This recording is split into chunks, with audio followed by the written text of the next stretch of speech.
This is motivational speech.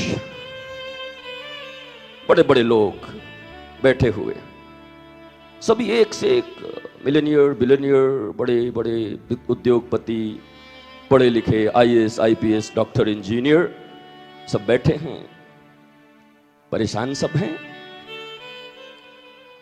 Tension और depression तो केवल गरीबों के पास रहती नहीं और रिक्शे वाले के पास रहती नहीं, बल्कि उनके पास कम रहती है। ये जितनी भी बीमारियां हैं तो हम लोगों के लिए बनी है, बड़े लोगों के लिए। बड़े लोगों की बड़ी बातें, बीमारी भी बड़ी बड़ी। छोटी बीमारी कैसे होगी, इतने बड़े हम हैं। और उसके बाद हमारे ही शास्त्रों से एक सूत्र लेते हैं वो, जो हिंदुस्तान, भारत और सनातन परंपरा के ऋषियों के शास्त्र नहीं पढ़े, नहीं जानते, वेद वेदांत सिद्धांत शास्त्र मनीषियों के मनीषाओं से जिनका कोई मतलब नहीं, उनके लिए उनके दिए हुए एक सूत्र ही तालियों के कारण बन जाते हैं, क्योंकि उस समय एक टेम्पररी रिलीफ मिल जाती है। ओ माय गॉड, ऐसा करने से ऐसा होगा। वो करता नहीं, आज तक कोई किया नहीं। अभी मुझे कल एक बच्चा बोल रहा था, गुरुजी मोटिवेशनल स्पीच बहुत अच्छा लगता है, 2-3 दिन तक बुखार रहता है, फिर लौट के बुद्धू घर को आए, फिर अपने आइडिया में लौट आते हैं और फिर वही टेंशन, फिर वही डिप्रेशन। भैया आप सिलन लगा रहे हो, आप मल मूत्र के ऊपर में गुलाब की पंखुड़ियां डाल रहे हो। तुम्हारे घर में मल है, दुर्गंध दे रहे हैं, तुमने उसके ऊपर गुलाब की पंखुड़ी डाल दी और स्प्रे कर दिया। तुम क्या सोचते हो, जब स्प्रे खत्म होगा, पंखुड़ियां सूखेंगी, तो भीतर से सूखे हुए मल के दुर्गंध आने शुरू हो जाएंगे। ये जिंदगी के जितने भी मल हैं, काम क्रोध मद मोह लोभ मात्सर्य, ये सब के सब तुम्हारे भीतर छिपे हुए हैं। तुम्हारा झूठ बोलना, तुम्हारा धन के लिए मरते रहना, एक झूठी प्रतिष्ठा के लिए जिंदगी दे देना। ये आत्महत्याएं क्यों होती हैं बताओ? या ऑनर किलिंग क्यों होती है बताओ? हरियाणा में जाके देखो, जिस बिटिया को पाल पोस के बड़ा किया, बिटिया ने बड़ा होकर के कह दिया मैं शादी अपने मन से करूंगी, ऑनर किलिंग, रातों रात मार दी जाती है। बड़े प्रेमी बने थे अपनी बेटी के, पूरा प्रेम लुटा दिया ना। तुम किसी के प्रेमी हो ही नहीं सकते, प्रेम और करुणा तुम्हारे भीतर हो ही नहीं सकती। तुम तो धन के लिए हो, अपनी प्रतिष्ठा के लिए हो। तुमने जब जब तुम्हारे धन और प्रतिष्ठा पर आक्रमण हुआ, तो अपनों को मिटाने से भी तुम बाज नहीं आए। ये वही देश है जहां के बादशाहों के बेटों ने अपने ही पिता को कैद कर दिया। ये वही देश है, राजाओं को कैद कर दिया गया। ये कंस भी तो वही किया, अपने पिता को जेल में डाल दिया और खुद राजा बन बैठा। छोड़ो ना, मुगलों को क्यों कहते हो, क्यों दूसरे के ऊपर जाते हो? मुगल को, अल्पसंख्यकों को, मुसलमानों को कह देने से बड़ा अच्छा लगता है। कंस कौन था? अल्पसंख्यक था। कंस कौन था? मुगल था। अपने बाप को जेल में डाल दिया राजा बनने के लिए। इसलिए ये जातियों की बात नहीं है, ये संप्रदायों की बात नहीं है, ये बात मानवता की है। और मनुष्य तुम भी हो, और तुम जब तक स्वयं स्वस्थ नहीं होते, तब तक किसी को स्वास्थ्य बांट नहीं सकते। एक दुखी व्यक्ति जब भी बांटेगा तो दुख ही बांटेगा। एक पीड़ा में डूब रहा आदमी जब भी बांटेगा तो पीड़ा ही बांटेगा। एक मुस्कुराता हुआ आदमी कहीं भी जाएगा तो उसकी दंत पंक्तियां खुली रहेंगी, मुस्कुराता रहेगा, और उसके मुस्कुराहट से आपको भी मुस्कुराने की इच्छा करेगी। आप जरा मिलो अपने रिश्तेदार से, परिवार से, नातेदार से, बड़े बड़े लोगों से, राजाओं से। आप मिलके एक बार देखिए और एक बार दुखती रग पर हाथ रख दीजिए, माय डियर, आपसे ज्यादा रोता हुआ मिलेगा वो। कैसे संभालूं, वो विरोध में हो गया है, इसको निपटाना है, ऐसे आगे बढ़ना है, कल उसको ऐसे निपटाएंगे, परसों इसको ऐसे करेंगे। हे भगवान, कभी तो चैन में रह, कभी तो आनंद में रह, कभी तो मस्ती से उद्घोषणा कर सको कि मुझे भगवान ने, गॉड का बेस्ट क्रिएशन हूं मैं, as a human being. Human हो गए, मैन, मन का ह्यूमन। मैन कहां रहा? अब तो भीड़ हो गया, सब जगह भीड़ हो गई, अपना अस्तित्व खो गया। व्यक्ति भीड़ के अनुसार चलता है, भीड़ के अनुसार कपड़े पहनता है, भीड़ के अनुसार मर्यादा पालन करता है, शिष्टाचार। नो नो बेटे, कांटा से डोसा खाओ। अरे खाने दो ना, हाथ धुला के, हाथ से खाने में मजा आ रहा है, आनंद आ रहा है, खाने दो।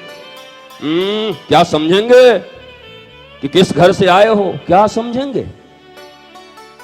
और तुम्हारे पूर्वज क्या कांटा से खाते थे? कांटा हम लोगों ने देखा भी था, हमारे पूर्वजों ने सुंदर पीढ़ी के ऊपर बैठकर हाथ धोकर और लोटा लगा रहता, फूल की थाली लगी रहती, जम के खाते।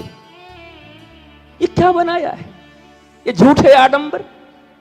आप कह सकते हो कि पॉल्यूशन ज्यादा हो गया है, इस कारण से हमें ऐसा करना पड़ता है। तो पॉल्यूशन हो गया है तो पॉल्यूशन को कम करो और हाथ साफ करो, हाथ साफ करके खाओ।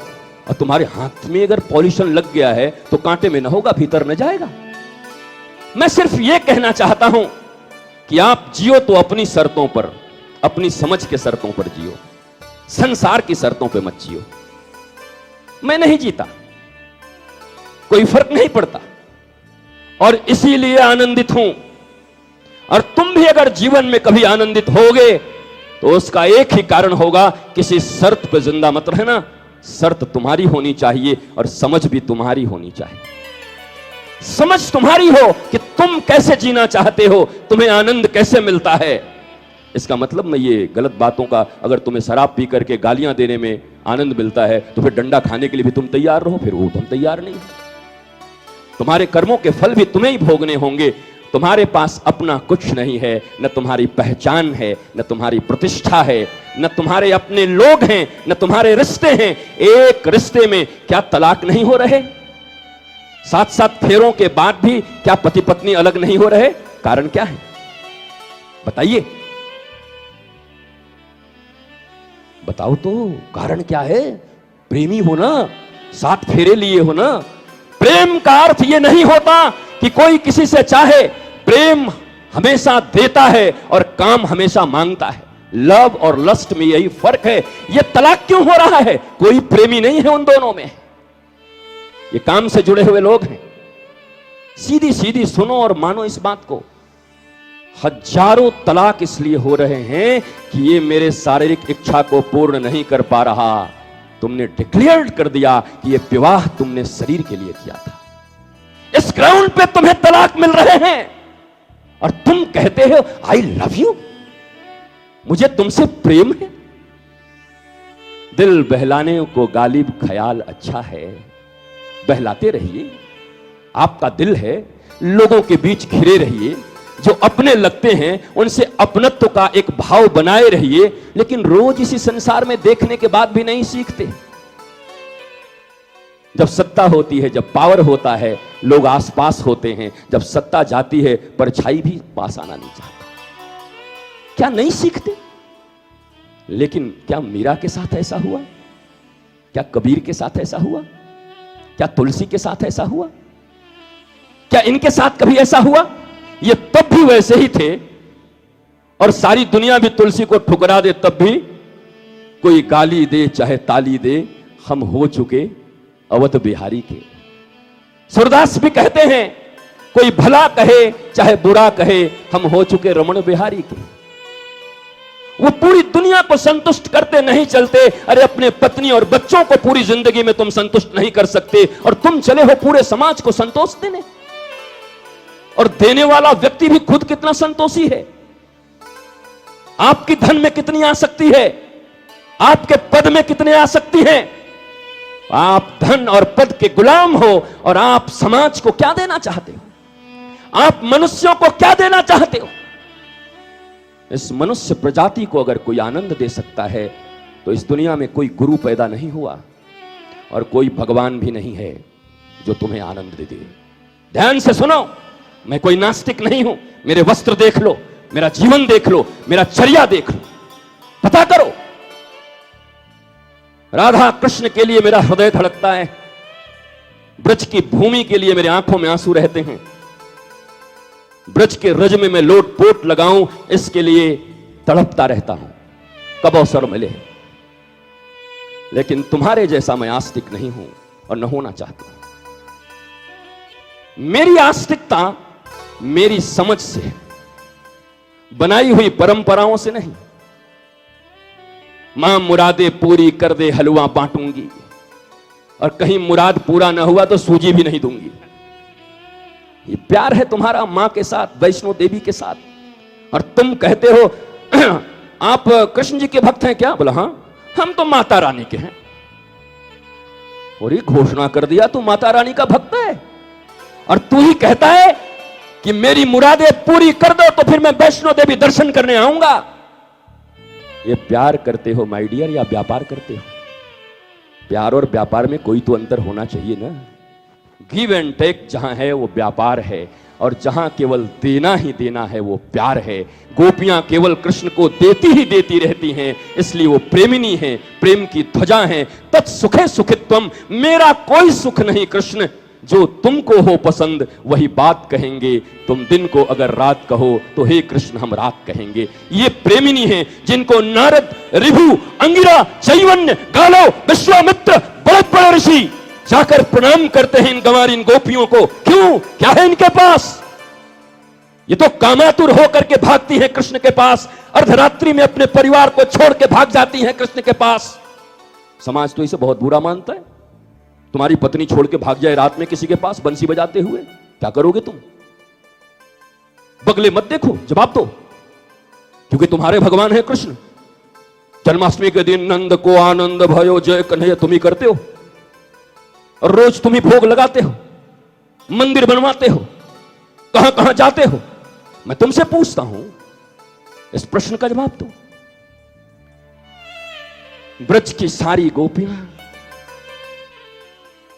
भगवान अपिता च रात्रि शरदोत्त फुल्ल मल्लिका भिक्षरंतुम मनश्चक्री योग माया मुपाश्रिता। जब भगवान की इच्छा हुई कि आज मैं रास करूंगा, निशम्य गीतम तदनंग वर्धनम, बुलाया। जरा शब्दों पर ध्यान दीजिए, अगर संस्कृत थोड़ा जानते हैं तो आनंद और आ जाएगा, नहीं जानते तो मैं बता दूंगा। तदनंग वर्धनम, अनंग कहते हैं काम को। जब कृष्ण ने बंसी बजाई तो ब्रजवासियों के हृदय के भीतर काम बढ़ गया। कामना, जिसे तुम बुरा मानते हो, काम, डिजायर, लस्ट। क्योंकि भाषण तो लस्ट पे दोगे तो लोग बुरा समझेंगे। ये गोपियों में तो बड़ा लस्ट है भाई, ये गोपियां तो कामातुर हैं। स्वयं सुखदेव, स्वयं व्यास लिखते हैं, कंस ने भय से पा लिया कृष्ण को और गोपियों ने काम से पा लिया। हम राम राम कह के भी ना पा पाए और गोपियां काम से पा गई। हम कृष्ण कृष्ण करके भी कृष्ण से दूर रह गए और गोपियां सुंदरता देख के भी कृष्ण को पा गई। कारण क्या है?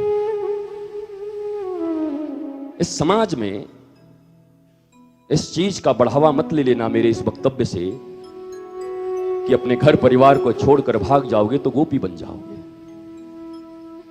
क्योंकि तुम जब भी भागोगे तो किसी पुरुष के लिए भागोगे, और गोपियां जब भागी तो पुरुषोत्तम के लिए भागी। पुरुष से पुरुषोत्तम की ओर जाना भक्ति है, पुरुषोत्तम से पुरुष की ओर जाना भक्ति नहीं है। अरे समाज छोड़कर, दुनिया छोड़कर कृष्ण के चरणों में चले जाओ तो कृष्ण उठाकर आलिंगन कर लेंगे, पर कृष्ण को छोड़कर दुनिया के शरण में चल जाओ तो ये दुनिया वाले भी एक दिन लात मारेंगे और कृष्ण की डायरी से तो नाम कटी गया है। इसलिए दुनिया छोड़ी जा सकती है, ये रिश्ते छोड़े जा सकते हैं, ये बेईमानियां छोड़ी जा सकती है, पर कृष्ण नहीं छोड़ा जा सकता। जगत से जगदीश बड़ा है। Creation is greater than creator, no, creator is greater than creation. जिसने बनाया है वो बड़ा है।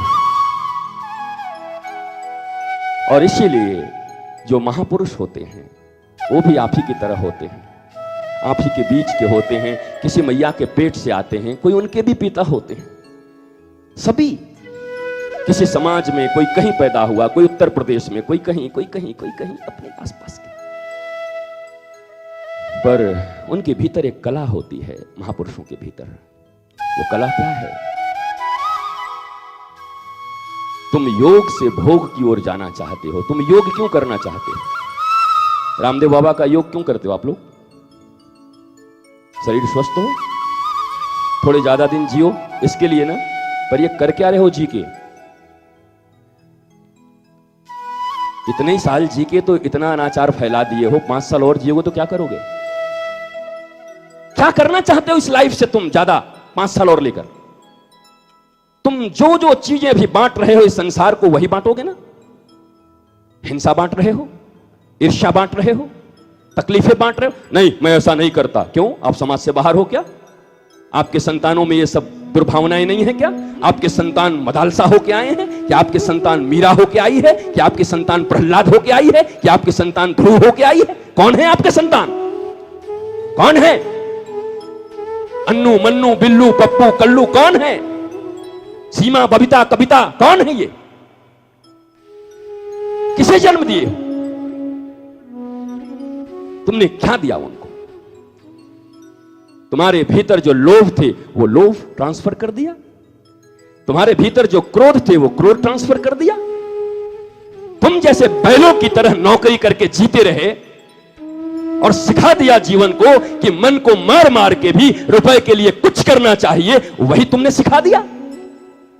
और तुम कहते हो तुम मेरे बेटे हो, और तुमसे बड़ा शत्रु कोई हो नहीं सकता। प्रहलाद ने इसीलिए कह दिया माता शत्रु पिता बैरी, ये नो बाल पाटी।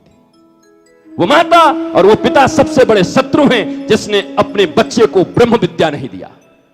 ये जीविका की विद्या देने वाले तुम बहुत बड़े नहीं हो गए। क्या तुमने जीवन की विद्या दी? क्या तुमने कृष्ण पकड़ाया? क्या तुमने राम की शरण में उनका प्रीति लगाया? क्या प्रहलाद और ध्रुव से उन्हें कुछ सीखने की तुमने प्रेरणा दी? जब ध्रुव की विमाता सौतीली मां हाथ पकड़ के और बाहर कर देती है ध्रुव को, और ध्रुव रोता हुआ जाता है अपनी मां के पास, मेरी मां ने, मेरी सौतीली मां ने मेरा बहुत बेइज्जती किया, मैं क्षत्रिय पुत्र हूं, मैं आग लगा दूंगा। क्षत्रिय पुत्र था। क्षत्रिय का अर्थ होता है, सीख लो, जो दूसरों की पीड़ा, दूसरों के दुख को देखकर उसकी सहायता के लिए छत्र बन के खड़ा हो जाए, उसे क्षत्रिय कहते हैं। ये शास्त्रीय जगह, शास्त्र जानते हो तो समझ लेना क्षत्रिय किसको कहते हैं। जो दूसरों की पीड़ा, दूसरों के भीतर जो तकलीफें हैं उन्हें देखकर और छाता की तरह खड़ा हो जाए, मैं हूं, आप चिंता मत करिए, वो क्षत्रिय है। वैसे सबका विवेचना कर दूंगा, लेकिन मैं यहां वर्ण व्यवस्था नहीं बताने आया, न मैं जाति व्यवस्था बताने आया। मैं तो ऐसे ही देश परेशान है वर्ण और जाति से, पता ही नहीं चल रहा है कौन किस जाति का, कौन किस वर्ण का। जाति और वर्ण, जाति और वर्ण, जाति और वर्ण, घर में लगी है आग, बेटा सुन रहा नहीं बात, लड़की आती 10 बजे रात, एक भी सुंदर नहीं हुई हमारी प्रभात, और फिर भी हम पड़े हुए हैं धर्म और जात, वर्ण और जात, पता नहीं क्या है। वैसे धर्म की परिभाषा आप सीख लीजिए अगर आप धार्मिक लोग हैं। बीइंग एंड बिकमिंग,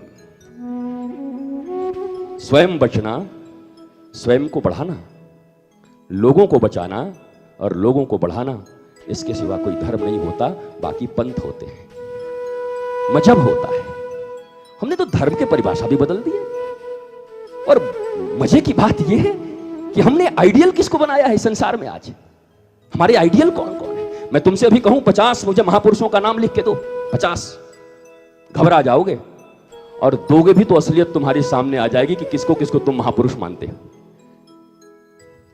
वो जो धनवान है वो महापुरुष है तुम्हारे लिए, वो जो पद पर बैठे हैं वो तुम्हारे लिए महापुरुष है। महापुरुष का और एक पूर्ण मनुष्य का परिभाषा ही ये राष्ट्र नहीं जानता। हमने ग्लैमर परोसा है इस भारतवर्ष में, और पूरी दुनिया ग्लैमर में जी रही है। हमारा भारतवर्ष भी उसी में डूब गया, पाश्चात्य संस्कृति आ गई। हम बच्चों को, बच्चियों को प्रातः से लेकर रात्रि तक क्या देते हैं, वो वही तो बनेंगे जो हम देते हैं।